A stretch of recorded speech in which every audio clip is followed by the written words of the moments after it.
Hello everyone, my name is Vicky Negi and welcome back to my YouTube channel Education for Everyone. Friends, last video में हमने class 9 science NCERT का chapter first start किया था matter in our surroundings right. आज उसका second part है, last part है, आज चैप्टर एंड हो जाएगा वो वाला। ठीक है, चलिए कंटिन्यू करते हैं। Matter in our surroundings right, part 2। Can matter change it state. हमने लास्ट में देखा था मैटर की कौन कौन से स्टेट होती है। ठीक है, हमने देखा था solid, liquid and gas right. ये उसकी तीन स्टेट्स होती है। ठीक है, कोई भी मैटर है वो पार्टिकल से बना होता है। तीनों जो फॉर्म है मैटर की, उनके अलग अलग पार्टिकल्स का स्ट्रक्चर होता है राइट। किसी में ज़्यादा स्पेस होता है, किसी में कम होता है, उनकी अपनी प्रॉपर्टीज होती है। ठीक है, कैरेक्टरिस्टिक्स अपने अलग होते हैं। अब हम देखेंगे क्या जो वो मैटर है, सॉलिड, लिक्विड और गैस, क्या वो अपनी स्टेट भी चेंज कर सकते हैं। Let's see what happens inside the matter during this change of state. What happens to the particles of matter during the change of states? How does this change of state take place? We need answers to these questions, right? So let's find out. Effects of change of temperature. अब हम पहले देखेंगे temperature का क्या कोई effect पड़ता है matter की स्टेट पे। एक्टिविटी के थ्रू देखेंगे। हम देखते आ रहे हैं साइंस में, हम कोई फैक्ट तो है नहीं। ठीक है, सब कुछ रीजनिंग के बेसिस पे होता है। ठीक है, एक्सपेरिमेंट के बेसिस पे होता है। जो हमें रिजल्ट मिलता है उसके बेस पे हम कंक्लूजन निकालते हैं। अब यहाँ पे भी हम एक एक्टिविटी करेंगे। Take about 150 gram of ice in a beaker and suspend a laboratory thermometer so that its bulb is in contact with the ice. ठीक है, एक बीकर लेना है हमने राइट, उसमें 150 ग्राम आइस फिल कर देनी है और उसमें लेबोरेटरी थर्मोमीटर पुट कर देना है सो दैट उसका हम टेम्परेचर मेजर कर सके right. Start heating the beaker on a low flame. अब उसको हीट कीजिए लो फ्लेम पे। Note the temperature when the ice starts melting. वो टेम्परेचर नोट किए जब आइस ने मेल्ट करना स्टार्ट किया है और जब वो वाटर में कन्वर्ट हो चुकी है तब। वो दोनों टेम्परेचर आपको मेजर करने हैं। Record your observations for this conversion of solid into liquid state, right? Now put a glass rod in the beaker and heat while stirring till the water starts boiling. अब उसको एक stirrer से move करते रहिए right, एक glass rod से, और जब तक वो बॉइलिंग स्टार्ट ना हो जाए तब तक। Keep a careful I on the thermometer. अब दोबारा टेम्परेचर पे भी आपको ध्यान रखना है, ऑब्जर्वेशन कीजिए टेम्परेचर पे क्या चेंज आ रहा है कोई। Record your observations for the conversion of water in liquid state to gaseous state. अब जब लिक्विड से गैसियस स्टेट में चेंज हो रहा है तब भी आपको ऑब्जर्वेशन करना है क्या टेम्परेचर में कोई चेंज आया है। ये है राइट। तो ये बीकर है राइट, ये आइस है, और ये उसमें आपने थर्मोमीटर जो है, लेबोरेटरी थर्मोमीटर, उसके अंदर डिप करना है और आपको ऑब्जर्वेशंस करनी है। जब आइस ने स्टार्ट किया है मेल्ट करना, सबसे पहले तो इनिशियल टेम्परेचर का आप मेजर करिए जब आपने आइस डाली है। जब आइस मेल्ट होना स्टार्ट करिए तब का टेम्परेचर ऑब्जर्व करना है आपको। और फाइनली जब ये जो वाटर है वो जो मेल्ट होकर वाटर बन चुका है वो बॉयल करना स्टार्ट कर रहा है तब का टेम्परेचर ये ऑब्जर्व करना है आपको। ठीक है, अब on increasing the temperature of solids the kinetic energy of the particle increases. हमने देखा था जो भी मैटर्स हैं वो मूव करते रहते हैं ना। मैटर्स की हमने प्रॉपर्टी देखी थी कि particles of matters keeps on moving right, continuously move करते हैं। बस वो फर्क पड़ता है उनकी मूवमेंट पे, कहीं पे ज्यादा होती है कहीं पे कम होती है, but they keep on moving right. और यही मूवमेंट को, जो उनके अंदर मूवमेंट होती है उस एनर्जी को काइनेटिक एनर्जी कहते हैं राइट। मूवमेंट से रिलेटेड जो भी है। तो जब टेम्परेचर राइज होता है तो पार्टिकल्स की जो काइनेटिक एनर्जी है वो इंक्रीज कर जाती है। हमने लास्ट वीडियो में देखा था, समझा था right. Due to the increase in kinetic energy the particle start vibrating with greater speed. और जैसे जैसे ये काइनेटिक एनर्जी इंक्रीज होती है, जो पार्टिकल्स हैं वो वाइब्रेट करना स्टार्ट कर देते हैं काफी तेजी से right, with a great speed. The energy supplied by the heat overcomes the forces of attraction becomes between the particles. अब जो ये एनर्जी है जो हीट के थ्रू आई है राइट, वो जो इस फोर्स को ओवरकम करती है, अट्रैक्शन की फोर्स को पार्टिकल्स के बीच में। और पार्टिकल्स का जो फोर्स है वो खत्म होने लग जाती है, धीरे धीरे कम होने लग जाती है। Particles leave their fixed positions. और जिस पोजीशन पे वो हैं वो अपनी फिक्स पोजीशन को छोड़ने लग जाते हैं एंड स्टार्ट मूविंग फ्रीली। ठीक है, मूवमेंट करने लग जाते हैं freely. A stage is reached when the solid, ये, when the solid melts and it's converted to a liquid. अब एक ऐसा स्टेट आता है जो सॉलिड के जो पार्टिकल्स है जो बिल्कुल एक साथ जुड़े होते हैं बहुत स्ट्रॉन्ग बॉन्ड के साथ, राइट। हमने देखे ना 3 तरह के बॉन्ड, सॉलिड का, लिक्विड का और गैस का।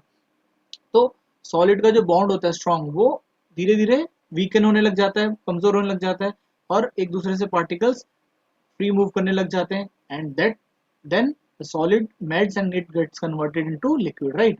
The minimum temperature at which solid melts sorry solid melts to become a liquid at the atmospheric pressure is called its melting point. ये याद रखिएगा कि वो मिनिमम टेम्परेचर जिस पे सॉलिड मेल्ट करता है और लिक्विड स्टेट में कन्वर्ट हो जाता है एटमॉस्फेरिक टेम्परेचर में, राइट। कोई एक्सटर्नल टेम्परेचर में नहीं, जो एटमॉस्फेयर का नॉर्मल टेम्परेचर है, नो प्रेशर है सॉरी, उसमें एटमॉस्फेरिक प्रेशर में जब सॉलिड मेल्ट करता है लिक्विड में, that is known as its melting point. Okay, तो वो मिनिमम टेम्परेचर जिस पे सॉलिड मेल्ट करता है लिक्विड फॉर्म में एक नॉर्मल एटमॉस्फेरिक प्रेशर में, that is called atmosphere melting point of that matter, right? Now, the melting point of a solid is an indication of the strength of the force of attraction between its particles. अब जो ये melting point है, ये बताता है हमें, indication है ये कि इतने टाइम बाद ये ब्रेक करेगा। ब्रेक मतलब उसकी फोर्स टूट सकती है, हम इतने देर बाद उसकी फोर्स को, स्ट्रेंथ को खत्म कर सकते हैं। ठीक है, मतलब उस स्टेट को चेंज करने के लिए हम इतनी फोर्स, हमें इतनी ज़रूरत है, राइट। तो ये मेल्टिंग पॉइंट इंडिकेशन देता है हमें कि किसी भी मैटर को जब सॉलिड से हमें लिक्विड में चेंज करना है, तो ये वो टेम्परेचर है जो मिनिमम टेम्परेचर जिसमें हम इसको, इसकी जो स्ट्रेंथ है उसको ख़त्म कर सकते हैं और ये फॉर्म चेंज करेगा, right. Got it. The melting point of ice is 273.15 kelvin, right. अब जो आइस का जो मेल्टिंग पॉइंट है वो 273.15 केल्विन है, ठीक है। सेल्सियस और फ़ारेनहाइट में कंफ्यूज मत करना, अभी ये केल्विन याद रखना, ठीक है। 273.15 kelvin. The process of melting, that is change of solid state into liquid state, is known as fusion. अभी जो melting process था, जब solid ice थी वो melt होके convert हो गई किसमें, liquid में, तो इस process को क्या कहते हैं, fusion. Okay, got it? The process of melting of solid state into liquid state is called fusion, is known as fusion. When a solid melts, its temperature remains the same. So where does the heat energy go? तो ये भी याद रखिए कि अब वो जब melt हुआ था तो हमने ऑब्जर्वेशन, आप घर पे करके देख सकते हैं ये चीज़, ठीक है। ट्राई कीजिएगा, जो आपका थर्मोमीटर होता है उससे जब आइस मेल्ट करेगी ये, लेकिन इसके लिए लेबोरेटरी थर्मोमीटर की रिक्वायरमेंट होगी। तो जब सॉलिड वो आइस जो है मेल्ट करेगी और लिक्विड में कन्वर्ट हो जाएगी, तो वो जो टेम्परेचर है वो still it will remain the same, ठीक है। चलिए, you must have observed during the experiment of melting that the temperature of the system does not change after the melting point is reached till all the ice melts, ठीक है। Temperature तब तक change नहीं हुआ या नहीं होगा या नहीं होता जब तक पूरी की पूरा जो सिस्टम है उसमें जो आइस है पूरी मेल्ट हो के, पूरी पूरी तरीके से मेल्ट ना हो जाए, मतलब, राइट। तो तब तक टेम्परेचर स्टेबल रहेगा, जो इनिशियल था वही तब तक रहेगा जब तक जो पूरे सिस्टम में जो आइस है वो मेल्ट ना हो जाए। Okay, this happens even though we continue to heat the beaker, और ये तब तक भी मेंटेन रहेगा जब तक हम उसको हीट करते हैं, राइट।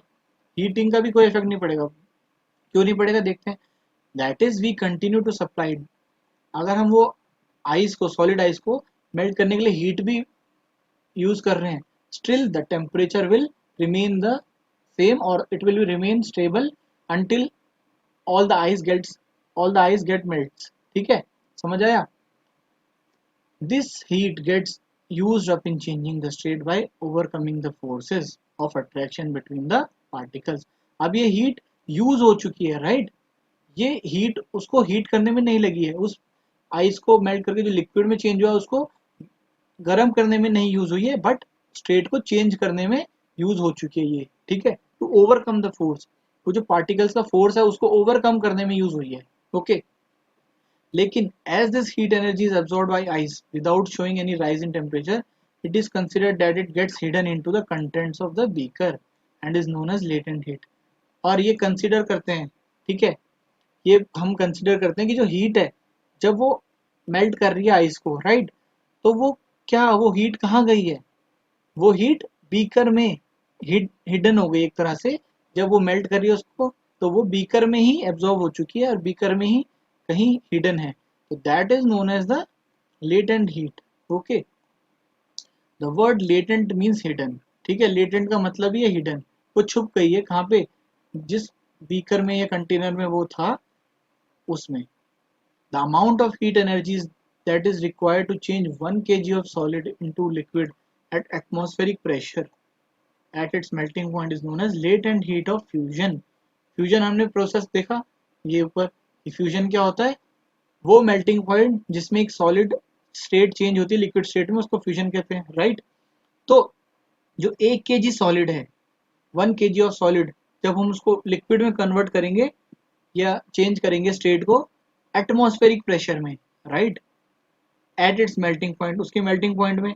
मेल्टिंग पॉइंट पता ही है कि वो मिनिमम टेम्परेचर जिसमें एटमॉस्फेरिक प्रेशर में कोई सॉलिड अपनी स्टेट चेंज करता है, राइट. उस हीट को जिसकी वजह से वो चेंज हुआ है या होगा, उस हीट को लेटेंट हीट ऑफ फ्यूजन कहेंगे. फ्यूजन प्रोसेस में जो हीट यूज हुई है वो, समझे. So the particles in water at 0 degree Celsius, तो वाटर 0 डिग्री सेल्सियस मतलब इक्वल टू 273 केल्विन. जब 0 डिग्री सेल्सियस होता है तो उस टाइम पे 273 केल्विन होता है. तो जब मेल्टिंग ऑफ आइस कब हो जाती है, 273.15 केल्विन पे, राइट. 273 पे तो 0 डिग्री है, ठीक है. जैसे ही 1.5 पे पहुंचेगा तो आइस मेल्ट करना स्टार्ट कर देती है, right. Have more energy as compare to particles in ice at the same temperature. तो जब पार्टिकल ऑफ वाटर जो होते हैं वो 0 डिग्री सेल्सियस में, उनकी ज़्यादा एनर्जी होती है as compare to particles in ice at the same temperature. जब वो आइस के फॉर्म में, उससे ज़्यादा एनर्जी पार्टिकल्स में कब होती है, जब वाटर के फॉर्म में होते हैं eight the same temperature. Okay, when we supply heat energy to water particles starts moving even faster. देखा था हमने, ठीक है, कि पार्टिकल्स में काइनेटिक एनर्जी होती है, ठीक है. Particles of matter keeps on moving always. बस वही है कि मैटर पे डिपेंड करता है कौन सा है, ठीक है. किसी में स्लो मूव करता है, किसी में फास्ट. बाद में हमने देखा कि हीट का काफी इफेक्ट पड़ता है इस काइनेटिक एनर्जी पे. As we increase the heat the kinetic energy also increases, right. At a certain temperature a point is reached when the particles have enough energy to break free from forces of attraction of each other, right. इसको एक example से ले लीजिए कि हमने एक human chain बना रखी है, अब कोई ब्रेक करने की कोशिश कर रहा है, स्ट्रेंथ लगाने की कोशिश कर रहा है, राइट. तो एक टाइम तो ऐसा आएगा कि जब वो स्ट्रेंथ धीरे धीरे बढ़ती रहेगी, एक ऐसा टाइम आएगा कि वो स्ट्रेंथ इतनी ज़्यादा हो चुकी होगी कि एट द एंड वो फोर्स ऑफ अट्रैक्शन है जिसने वो ह्यूमन चेन को जोड़ा हुआ है वो टूटेगी ज़रूर, राइट. तो वही बात है कि एक लेवल ऑफ टेम्परेचर होगा जब वो पॉइंट आ जाएगा जब वो पार्टिकल्स के पास काफ़ी एनर्जी होगी ब्रेक फ्री होने के लिए उस फोर्स ऑफ अट्रैक्शन से, राइट. तो at this temperature the liquid starts changing into gas. अब ये टेम्परेचर जो है, अब पहले सॉलिड से लिक्विड में कन्वर्ट हुआ, अब लिक्विड में भी एक ऐसा स्टेट आएगा, एक टेम्परेचर आएगा, राइट. वो पॉइंट ऑफ टेम्परेचर आएगा जिसमें लिक्विड के पार्टिकल्स भी चेंज होंगे गैसेस में, right. The temperature at which a liquid starts boiling at the atmospheric pressure is known as its boiling point. ठीक है, तो वो टेम्परेचर जिसमें लिक्विड स्टार्ट करता है बॉईल करना एटमॉस्फेरिक प्रेशर पे, उसको कहते हैं बॉइलिंग पॉइंट. और मेल्टिंग पॉइंट क्या था, जिसमें एक सॉलिड, ठीक है, स्टार्ट करता है मेल्ट होना into liquid state at atmospheric pressure, वो मिनिमम टेम्परेचर उसका मेल्टिंग पॉइंट होता है. Got it. और बॉइलिंग पॉइंट हो गया जब लिक्विड स्टेट चेंज होने लग जाती है गैस स्टेट में. Boiling is a bulk phenomena, right. Particles from the bulk of liquid gain enough energy change into vapour state. अब एक बल्क फिनोमिना है, मतलब जो पार्टिकल्स हैं लिक्विड स्टेट में जो होते हैं वो काफी बल्क में एनर्जी गेन करते हैं, ठीक है, वेपर स्टेट में आने के लिए. For water this temperature is 373 kelvin. 273 degree, sorry 273 kelvin तो 0 डिग्री का होता है, right, equal to 0 degree Celsius होता है. तो बॉइलिंग आप सेल्सियस में देखें तो 100 डिग्री होता है, तो हमने 273 जो नॉर्मल होता ही होता है, मतलब 0 डिग्री सेल्सियस, राइट, उसमें 100 डिग्री आप ऐड कर दीजिए तो 273 केल्विन हो गया, राइट. तो 100 डिग्री सेल्सियस और 373 केल्विन हमें चाहिए होता है किसी भी लिक्विड को कन्वर्ट करने के लिए गैसियस स्टेट में. जब आप पानी बॉईल करते हैं चाय बनाने के लिए तो आप देखते हैं ना कि पहले तो पानी नॉर्मल रहता है, धीरे धीरे धीरे बॉईल करता है, और जब 100 डिग्री सेल्सियस पे पहुंच जाता है तो वो वेपर्स बनने लग जाते हैं उस पर. I think you have noticed it, आप सबने देखा ही होगा can you define the latent heat of vaporisation. अब सेम जैसे हमने लेटेंट हीट ऑफ फ्यूजन देखा था, फ्यूजन मतलब सॉलिड स्टेट का लिक्विड स्टेट में कन्वर्ट होना, राइट। इसी तरीके से अब लिक्विड स्टेट का वेपर में कन्वर्ट करना है, गैस स्टेट में कन्वर्ट करना। तो जब गैस स्टेट में कन्वर्ट होता है तो किस फॉर्म में होता है, वेपर्स के। तो सेम जब हमको लिक्विड स्टेट को कन्वर्ट करने के लिए जो एनर्जी लगी है, हीट लगी है, राइट, वो हीट जिसको गैस, जिसकी वजह से जो लिक्विड है वो गैस में कन्वर्ट हुआ है, तो वो हीट जो उस प्रोसेस में यूज होती है, that is known as latent heat of vaporisation, जो वेपर्स बनाने में यूज होती है, राइट। समझे? तो आपको ये लिंक हो रहा होगा, समझ आ रहा होगा, right. Do it in the same way as we have defined the latent heat of fusion, got it. तो जो हीट, जो हिडन हीट है, जिसकी वजह से लिक्विड है जो कन्वर्ट हुआ है गैस स्टेट में, तो वो hidden heat is known as the latent heat of vaporization. Particles in stream, that is water vapor at 373 Kelvin or 100 degree Celsius, have more energy than water at the same temperature.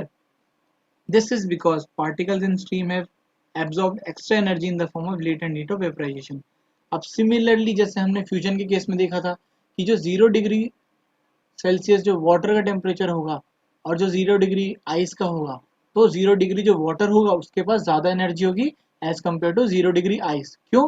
क्योंकि जो fusion का state था, मतलब वो process था जिसमें convert हुआ solid ice into liquid, ठीक है, तो उसने थोड़ी एनर्जी गेन की है, राइट, हीट के फॉर्म में, जिससे वो कन्वर्ट हुआ, राइट। तो सेम तरीके से, उसी तरीके से यहाँ पे भी 373 केल्विन और 100 डिग्री सेल्सियस जो वाटर वेपर होगा उसके पास ज़्यादा एनर्जी होगी as compare to 373 kelvin 100 degree Celsius water की, ठीक है, वाटर के कंपैरिजन में। क्यों? क्योंकि नेक्स्ट स्टेट में ज़्यादा एनर्जी लगी है। ये आप सिंपल तरीके से समझिए, एक स्टेट से अगले स्टेट में जाने के लिए एनर्जी का यूज हुआ था, तो अगले स्टेट में जो है वो एनर्जी उसके पास ज़्यादा आई होगी, ठीक है। फिर दोबारा उस स्टेट से अगले स्टेट में जाने के लिए थोड़ी एनर्जी लगी होगी, तो उसमें भी थोड़ी और एनर्जी ऐड हो गई है, तो सेम टेम्परेचर में नेक्स्ट फॉर्म में एनर्जी ज़्यादा होती है, got it. So we infer that the state of matter can be changed, right? State of matter can be changed into smaller state, sorry, into another state by changing the temperature. हमें ये यहाँ इस activity से समझ आ गया, right, कि हम state of matter जो है उसको चेंज कर सकते हैं दूसरी स्टेट में टेम्परेचर चेंज करके, okay. We have learned that substances around us change state from solid to liquid and from liquid to gas on application of heat. समझ आ गया अच्छे से? But there are some that change directly from solid state to gaseous state and vice versa without changing into liquid state. अब कुछ ऐसे matter भी हैं, ठीक है, जो डायरेक्टली सॉलिड से लिक्विड में ना होके direct solid to gas change हो जाते हैं, या वाइस वर्सा, ठीक है। देखते हैं, अब एक एक्टिविटी है, टेक सम कैम्फर और अमोनियम क्लोराइड। कैम्फर पता होगा आपको, कपूर जो होता है, राइट, वो नैप्थलीन बॉल्स भी होती है घर पे हम, ठीक है, यूज करते हैं जो कपड़ों में रखने के लिए। So crush it and put it in a china dish, ठीक है। Put an inverted funnel over the china dish. अभी इन्वर्टेड फनल है, उल्टी उल्टी करके रखी हुई है फनल, राइट, इसको चाइना डिश के ऊपर रख दीजिए। Now heat slowly and observe. अब उसको हीट कीजिए। What do you infer from the activity. जैसे जैसे ये हीट होगा तो ये जो अमोनियम क्लोराइड है या कैम्फर है जिसका पाउडर होगा, वो लिक्विड में चेंज नहीं होगा, बल्कि वो वेपर्स के फॉर्म में डायरेक्ट गैस फॉर्म में कन्वर्ट हो जाएगा, राइट। तो आपको यहाँ पे कॉटन प्लग लगाएंगे तो वेपर्स बाहर नहीं जा पाएंगे और यहाँ पे सेटल डाउन हो जाएंगे, जिससे आपको समझ आ जाएगा कि कैसे वो directly without changing in liquid state वो गैसेस फॉर्म में कन्वर्ट हो गए। A change of state directly from solid to gas without changing into liquid state is called sublimation. तो कोई भी जो प्रोसेस है, जिस प्रोसेस में कोई भी जो स्टेट है वो सॉलिड से डायरेक्टली लिक्विड में ना होके गैसेस फॉर्म में कन्वर्ट हो जाती है, वो सब्लिमेशन कहलाता है वो process, right. Directly from solid to gaseous state, that is known as sublimation. And the direct change of gas to solid without changing in liquid is called deposition. Depose कर जाता है वो, राइट। सॉलिड से ये gas बना direct without changing into liquid is known as sublimation. और इसका वाइसा वर्सा, अगर गैसियस फॉर्म से वापस ये सॉलिड में कन्वर्ट हो जाता है तो उसको डिपोजिशन कहते हैं। समझे? डिपोजिशन और सब्लिमेशन। चलिए, अब effect of change of pressure. अब हमने हीट का तो देख लिया क्या इफेक्ट होता है, अब हम प्रेशर का भी देखेंगे कि क्या इफेक्ट पड़ता है। We have already learned that the difference in various states of matter is due to the difference in the distances between the constituent particles.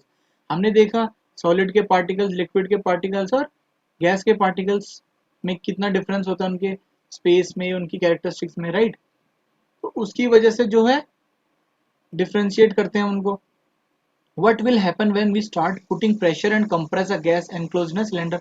अब क्या होगा कि अगर हम जो उन पे अगर हम प्रेशर लगाएं, राइट, और कंप्रेस करें गैस को एक सिलेंडर के अंदर, राइट, एक इनक्लोज सिलेंडर के अंदर, बिल्कुल टाइट बंद सिलेंडर के अंदर, अगर उस हम लिक्विड को कंप्रेस करें, एक गैस को, sorry, will the particles come closer? Do you think that increasing or decreasing pressure can change the state of matter? चलिए ये भी देखते हैं। अप्लाइंग प्रेशर हमने लास्ट वीडियो में भी देखा था, थोड़ा बहुत मैंने बताया था आपको, एग्जांपल्स एक दो, फिर भी देखते हैं ये activity. Applying pressure and reducing temperature can liquefy gases. अगर हम प्रेशर लगाएं, राइट, और टेम्परेचर को रिड्यूस करें तो हम क्या कर सकते हैं? लिक्विफाई कर सकते हैं, लिक्विड फॉर्म में कन्वर्ट कर सकते हैं गैसेस को। ओके, ठीक है। So have you heard of solid carbon dioxide? आपने देखा है, सुना होगा उसके बारे में, राइट, जो हम यूज करते हैं सॉलिड कार्बन डाइऑक्साइड, ठीक है, फायर एक्सटिंग्विशर्स के अंदर। So it is stored under high pressure. Solid CO2 gets converted directly to gaseous state on decrease of pressure to 1 atmosphere, right? Without coming into liquid state. This is the reason that solid carbon dioxide is also known as dry ice. इसीलिए हम solid carbon dioxide को dry ice भी कहते हैं। ठीक है, याद रखना, एक फैक्ट भी है, आपकी जनरल नॉलेज के भी काम आएगा, कि ड्राई आइस किसको कहते हैं हम? सॉलिड कार्बन डाइऑक्साइड को। तो जो कार्बन डाइऑक्साइड उसको हम इन प्रेशर के साथ, हम एक कंटेनर में पूरे प्रेशर के साथ एनक्लोज बंद कंटेनर में रखते हैं हम उसको, ठीक है, 1 एटमॉस्फेयर में ही जो प्रेशर है, 1 एटमॉस्फेयर का प्रेशर जो होता है, उसमें जो जो कार्बन डाइऑक्साइड है वो डायरेक्टली चेंज हो जाती है इनटू व्हाट? सॉलिड फॉर्म में, right, without changing into liquid state. ठीक है, तो फायर एक्सटिंग्विशर्स में जो हम यूज करते हैं तो उसके अंदर वो सॉलिड फॉर्म में रहती है। ओके, इसीलिए हम उसको ड्राई आइस कहते हैं। Thus we can say that the pressure and temperature determine the state of a substance, whether it will be solid, liquid or gas. तो ये दोनों बहुत इंपॉर्टेंट है, प्रेशर और टेम्परेचर। इनसे किसी भी स्टेट ऑफ मैटर को हम चेंज कर सकते हैं। ओके, ये देखिए सॉलिड है, ठीक है, उसको हम लिक्विड में कन्वर्ट कर सकते हैं, देन वो गैस में कन्वर्ट हो सकता है। डायरेक्टली अगर हम सॉलिड को हम गैस में कन्वर्ट करें तो वो सब्लिमेशन के थ्रू हो जाता है। ओके, और अगर हम गैस से सॉलिड में आना चाहें तो उस प्रोसेस को डिपोजिशन कहते हैं, राइट। अब हमने देखा था सॉलिड से लिक्विड में जब चेंज होता है कोई मैटर तो उसको फ्यूजन कहते हैं, राइट, वो प्रोसेस को। और जब लिक्विड से सॉलिड में आएगा तो उसको हम सॉलिडिफिकेशन कहेंगे। अब लिक्विड से जब हम गैस में उसको कन्वर्ट करते हैं, प्रोसेस को वेपराइजेशन कहते हैं, क्योंकि वेपर्स की फॉर्म में आता है। और वापस अगर हम गैस को लिक्विड में करें तो कंडेंसेशन कहते हैं, कंडेंस करते हैं हम उसको, राइट। जब देखा होगा आपने एग्जांपल क्या, लिक्विड का, जब पानी इवोपरेट होता है जमीन से, ऊपर वेपर्स बन के आसमान में क्लाउड्स की फॉर्म में कन्वर्ट होता है। जब वो क्लाउड्स वेपर्स के ठंडे होते हैं तो वापस वो जो वेपर्स हैं वो लिक्विड फॉर्म में, बारिश की फॉर्म में नीचे आते हैं, राइट। ये जनरल लाइफ एग्जांपल्स हैं। अब एटमॉस्फेयर, हम पीछे पढ़ रहे थे, एटमॉस्फेयर, इतना एटमॉस्फेयर चाहिए होता है। क्या होता है एटमॉस्फेयर? एटमॉस्फेयर यूनिट है, ठीक है।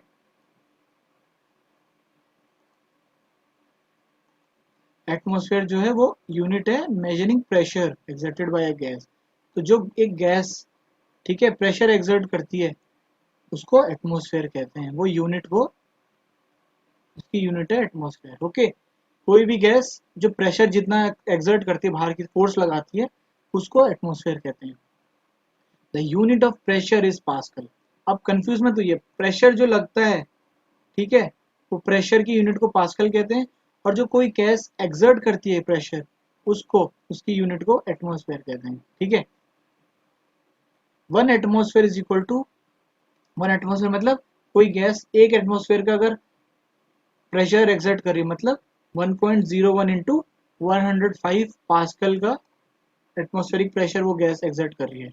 The pressure of air in atmosphere is called atmospheric pressure.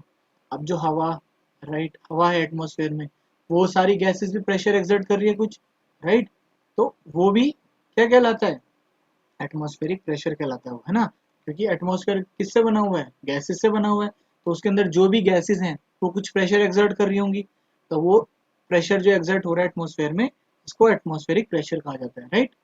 The atmospheric pressure at sea level is 1 atmosphere. अब ये एटमॉस्फेरिक सी लेवल पे, ठीक है, समुद्र के लेवल पे कितना होता है, 1 atmosphere, and is taken as a normal atmospheric pressure. ठीक है, तो नॉर्मल एटमॉस्फेरिक प्रेशर अगर पूछा जाए तो कितना होता है, 1 एटमॉस्फेयर, राइट। तो सी लेवल के बेसिस पे हम इसको समझते हैं। ठीक है, अगर हम लेते हैं कि बेसिस लेना है हमें, ठीक है, स्टैंडर्ड लेना है, तो सी लेवल पे देखा जाता है ऑलमोस्ट, तो 1 एटमॉस्फेयर होता है।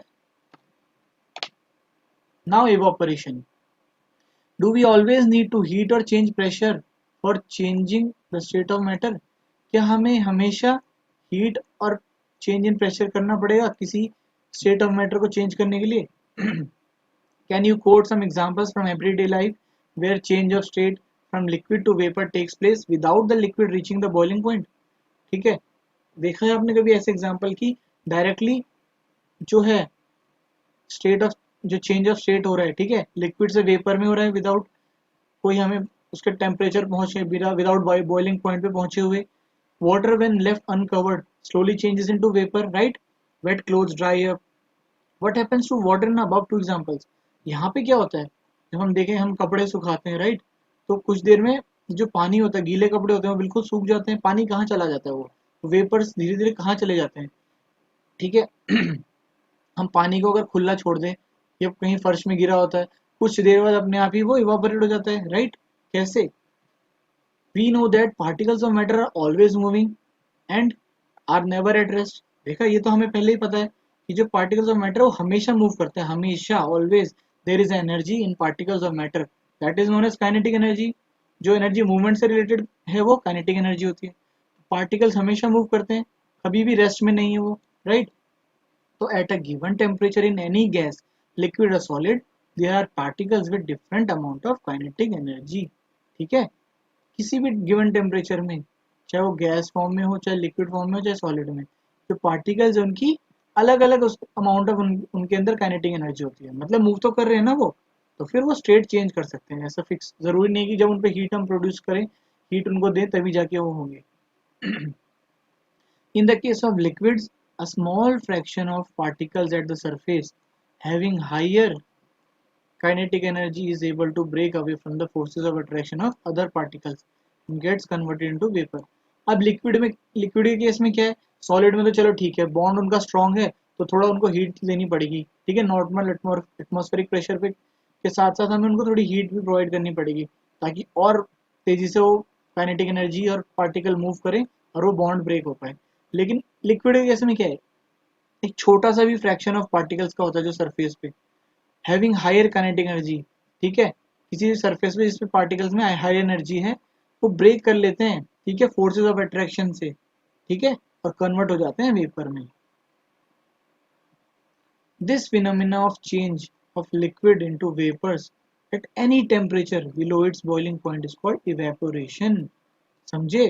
तो वो चेंज तो होता है, बॉइलिंग पॉइंट से तो होता ही होता है, लिक्विड पेपर्स में कन्वर्ट या गैस में कन्वर्ट, लेकिन वो ये फिनोमिना जब कोई भी लिक्विड, ठीक है, कोई भी लिक्विड वेपर्स में कन्वर्ट हो जाता है किसी भी टेम्परेचर पे बॉइलिंग पॉइंट से कम, ठीक है, बॉइलिंग पॉइंट क्या है, 100 डिग्री सेल्सियस, राइट, या 373 केल्विन। तो 373 केल्विन या 100 डिग्री सेल्सियस से भी कम टेम्परेचर में जब कोई भी जो लिक्विड है वो वेपर्स बनने लग जाता है, उस फिनोमिना को इवापोरेशन कहते हैं। इस इवापोरेशन में कोई हमें बॉइलिंग पॉइंट तक पहुंचने की जरूरत नहीं पड़ती लिक्विड को, राइट, समझे। अब फैक्टर्स अफेक्टिंग इवापोरेशन, इवोपरेशन के लिए क्या क्या फैक्टर्स हैं वो भी देखते हैं एक्टिविटी के थ्रू। Take 5 ml of water in a test tube and keep it near a window or under a fan. ठीक है, take 5 ml of water in an open china dish and keep it near a window or a fan. Take 5 ml of water in a open china dish and keep inside a cupboard or on a shelf in your class. तीन अलग अलग वो लेने हैं। एक तो आपको 5 ml of water test tube में रखना है और किसी विंडो के या फैन के नीचे रख दो। 5 ml ऑफ वाटर एक चाइना डिश में प्लेट में ले लीजिए और उसको विंडो या फैन के नीचे रख दीजिए। एक 5 ml दोबारा सेम क्वांटिटी सेम रखनी है। 5 ml ऑफ वाटर ले लीजिए, ओपन चाइना डिश में रखिए और इनसाइड अ कपबोर्ड रख दीजिए, अलमीरा वगैरह में शेल्फ में रख दीजिए अंदर। अब रूम टेम्परेचर रिकॉर्ड कर लीजिए और अब टाइम और डेज जो भी टाइम लग रहा है उसको इवापोरेट होने में अपने आप से without reaching it's boiling point. ठीक है, इवापोरेशन ऑफ जो प्रोसेस है उसमें इवापोरेशन समझ आ गया ना, वो प्रोसेस जिसमें बिना बॉइलिंग पॉइंट पे पहुंचे कोई लिक्विड चेंज हो जाता है वेपर्स में या गैस के स्टेट में। तो आप देखिए, टाइम नोट कीजिए कि कितना टाइम लगेगा उनको और रिपीट करिए इन तीनों स्टेप्स को ऑन रेनी डे और ठीक है एक नॉर्मल डे में एक रेनी डे में, इनमें भी नोटिस कीजिए। What do you infer about the effect of temperature, surface area, wind velocity, speed on evaporation. तो आपको इन चीज़ों का क्या फ़र्क लगता है उसमें, इफेक्ट ऑफ टेम्परेचर का, सरफेस एरिया का कि कितने एरिया में वो है चीज़, या विंड की क्या वेलोसिटी है, स्पीड क्या है, क्या इन चीज़ों से फ़र्क पड़ता है उसमें इवापोरेशन प्रोसेस में? क्यों नहीं पड़ता, ज़रूर पड़ता है। You must have observed that the rate of evaporation increases with an increase of surface area। ठीक है, आप पानी पानी आप कभी फर्श में गिरा होता है राइट, और एक ग्लास के अंदर रख दीजिए या एक बॉटल के अंदर रख दीजिए और सेम पानी आप उतना ही फर्श में भी गिरा दीजिए, तो बॉटल का है वो उसके अंदर काफ़ी टाइम तक रहेगा। ठीक है, बहुत दिनों तक रह सकता है, लेकिन जो फर्श का पानी है वो इन अ डे या फ्यू डेज में वो अपने आप ही ड्राई अप हो जाएगा राइट, इवापोरेट हो जाएगा। देख, evaporation is a surface phenomena right. If the surface area is increased, the rate of evaporation is increased, yeah it increases। ठीक है, हम कपड़े भी देखिए आप, by putting clothes for drying up we spread them, है ना। हम कपड़ों को अगर धो के अगर हम एक बकेट में ऐसे ही रख दें, जैसे हम धोए फोल्ड करके उसी के अंदर ऐसे कि छोड़ दें ऐसे कैसे, और दूसरी तरफ हम उनको अच्छे से हैंग करके रख दें, तो कौन सा जल्दी ड्राई होंगे, जो हम अच्छे से हैंग करके रखेंगे, स्प्रेड करके फैला के रखते हैं उनको, तब जल्दी से जल्दी वो ड्राई हो जाते हैं। Increase of temperature. Up with the increase of temperature, more number of particles get enough kinetic energy to go into the vapor state, right? अब जो increase of temperature होगा उसमें जो number of particles होंगे उनको काफ़ी एनर्जी मिलेगी। Temperature को तो हमने देखा ही इफेक्ट कि जैसे जैसे टेम्परेचर बढ़ता है काइनेटिक एनर्जी भी बढ़ती है, तो पार्टिकल भी मूव और तेज करेंगे right. A decrease in humidity, अब ह्यूमिडिटी का क्या फर्क है। Humidity is the amount of water vapour present in the air. अब ह्यूमिडिटी क्या होती है कि जो वाटर वेपर ऑलरेडी हवा में है उसका प्रेजेंस। ठीक है, तो अगर डिक्रीज हो जाए वो वाटर वेपर कम हो जाए तो air around us can not hold more than a definite amount of water right. जो हमारे आसपास एयर है वो एक लिमिट से ज़्यादा वाटर वेपर या वाटर नहीं होल्ड कर सकती है टेम्परेचर में। If the amount of water in air is already high, the rate of evaporation decreases. अगर ऑलरेडी ही हाई प्रेशर है ऊपर राइट, एटमोसफेयर में वेपर्स पहले ही हाई प्रेशर में है, मतलब उनके ऑलरेडी वेपर्स काफ़ी ज़्यादा एयर में, तो फिर वो जल्दी बाकी जो नॉर्मल सरफेस में जो वाटर होगा वो इवापोरेट नहीं होगा राइट। लेकिन अगर कम है एयर में, ह्यूमिडिटी बहुत ज़्यादा है, ठीक है, तो फिर वो डिक्रीज हो जाएगा इवापोरेशन, और इसका अपोजिट इंक्रीज हो जाएगा जब अगर वेपर्स कम है हवा में या एटमॉस्फेयर में। अब सेम एयर के साथ होता है। An increase in wind speed, अगर हवा तेज होती है तो पानी ये जो भी लिक्विड है वो जल्दी सूखेगा, हवा कम होगी तो ऑब्वियस सी बात है धीरे सूखेगा। It is a common observation that clothes dry faster on a windy day. With the increase in wind speed, the particles of water vapor move away with the wind, decreasing the amount of water vapor in the surrounding। Same कभी कभी कपड़े नहीं सूखते तो हम घर के अंदर भी फैन वैन के नीचे रख देते हैं राइट, तो फैन के नीचे रखते हैं ताकि वो जल्दी से जल्दी ड्राई हो सके। वो वेपर्स क्या होते हैं, उस हवा से मूव होते हैं जल्दी right. Now factors affecting evaporation. अब कौन कौन से फैक्टर्स अफेक्ट करते हैं इवापोरेशन को। इन an open vessel the liquid keeps on evaporating, right, ये पता ही है हमें। खुले हुए वेसल के अंदर जल्दी इवापोरेट होता है, बंद वेसल के अंदर इवापोरेशन कम होता है। The particles of liquid absorb energy from the surrounding to regain the energy lost during evaporation. अब जो पार्टिकल्स होते हैं, ठीक है, लिक्विड के, वो एनर्जी कहाँ से एब्जॉर्ब करते हैं? सराउंडिंग से, ताकि वो रीगेन कर सके एनर्जी को जो इवापोरेशन प्रोसेस में वो लूज करते हैं। This absorption of energy from the surroundings make the surroundings, ठीक है, cool. So what happens when you pour some acetone nail polish remover on your palm? अब अगर आपने देखा होगा कभी आप हाथ में थिनर जो एसीटोन होता है जिसको पॉलिश रिमूवर होता है, राइट, थिनर बोलते हैं उसको, ठीक है, और उसको ये आप अपनी पाम में लगाते हैं तो आपको ठंडा ठंडा सा फील होता है। क्यों होता है वो? The particles gain energy from your palm और surrounding and evaporate causing the palm to feel cool.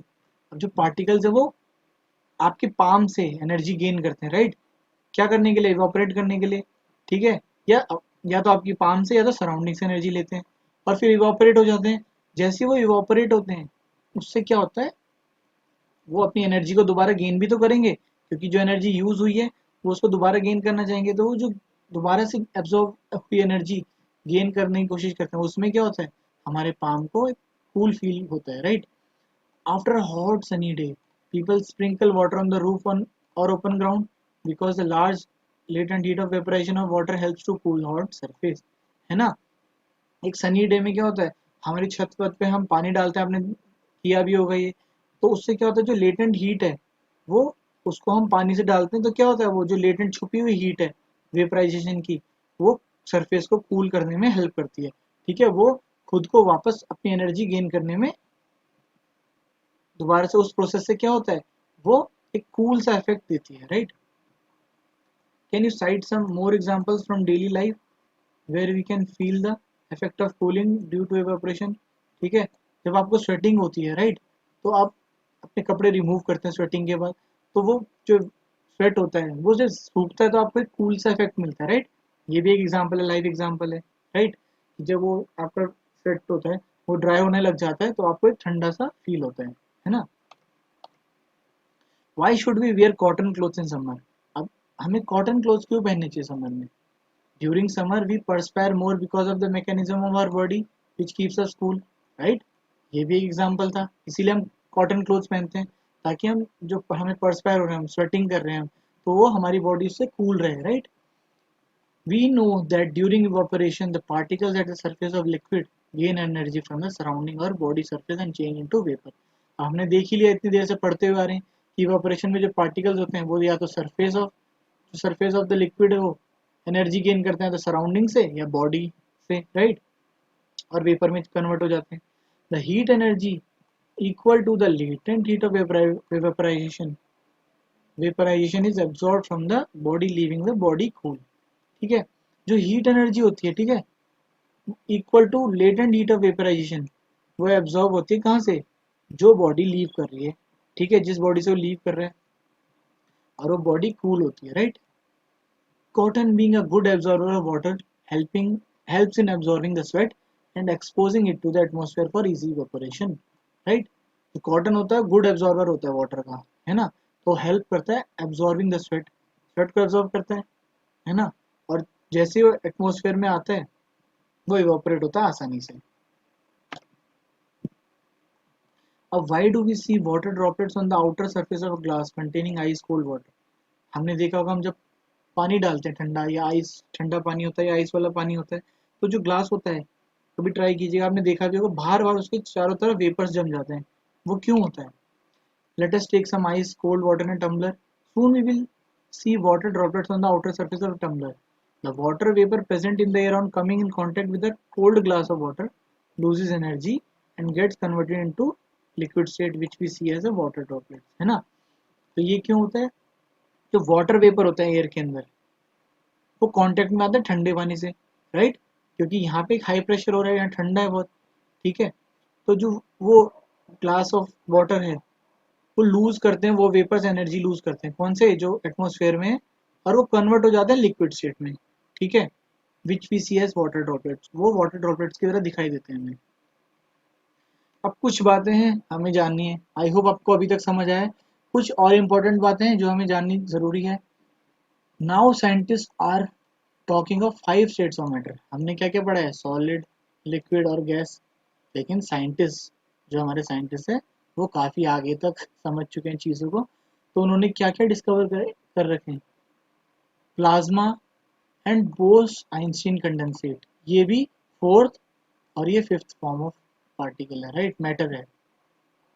Plasma क्या होता है, आपने सुना भी होगा, ठीक है, मूवीज में सुनते होंगे। तो एक्चुअल में है क्या वो plasma? The state consist of super energetic and super excited particles.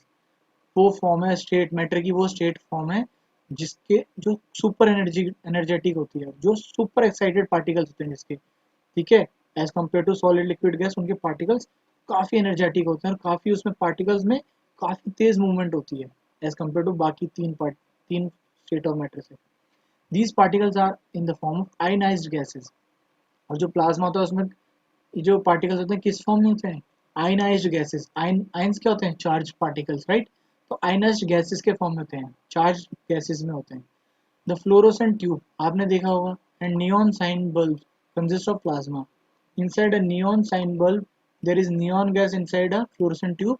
There is helium gas or some other gas, right?